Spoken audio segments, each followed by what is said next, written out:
Le visage de Saint-Thibault aujourd'hui, ce n'est pas le fruit du hasard. Derrière, il y a des décisions. Alors, qui a vraiment pris ces décisions? On a mené l'enquête et les réponses sont publiques. La réponse, eh bien, elle n'est pas secrète. Elle est là, noir sur blanc, dans les archives. Notre enquête commence en 2009. Un vote clé, le projet de la ZAC Centrebourg. 450, c'est le nombre de logements approuvés, le début d'une vague de construction. C'était un projet majeur et la décision a été prise en conseil municipal. Parmi les votants, Claude Verona, Alain Buisse et Martine Lefort. Tous les trois ont voté pour.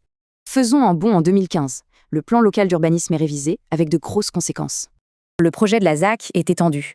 On passe de 450 à 600 logements. Et ce n'est pas tout. Le projet Parc du Château ajoute 90 logements de plus au total. Le procès-verbal officiel le prouve. Regardons de plus près qui a voté ce jour-là. Et le document est clair. Claude Verona, Alain Buisse et Martine Lefort votent à nouveau pour. La tendance continue en 2017. Il y a une autre révision du plan d'urbanisme. Cette fois, c'est la porte ouverte à 80 logements de plus, rue de Lagny et chemin des Fours. 2 d'entre eux étaient présents. Le 3e a voté par procuration. Son vote a donc bien été compté. Et pour la 3e fois, c'est le même constat.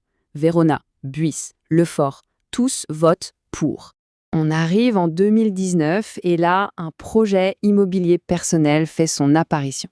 Ce courrier, c'est Claude Verona qui l'a écrit. Il détaille un projet sur sa propre parcelle. Son projet, 10 maisons, 26 logements collectifs, le tout réparti sur 3 bâtiments. Dans sa lettre, il cite l'ancien maire qui confirme sa participation active à l'élaboration du projet. Et voilà le point crucial, les décisions d'hier ont directement façonné la ville d'aujourd'hui. Le bilan des votes est donc clair, c'est une approbation constante pour toujours plus de construction.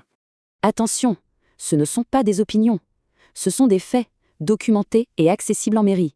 Les archives racontent le passé. La vraie question maintenant, c'est que décideront les votes de demain?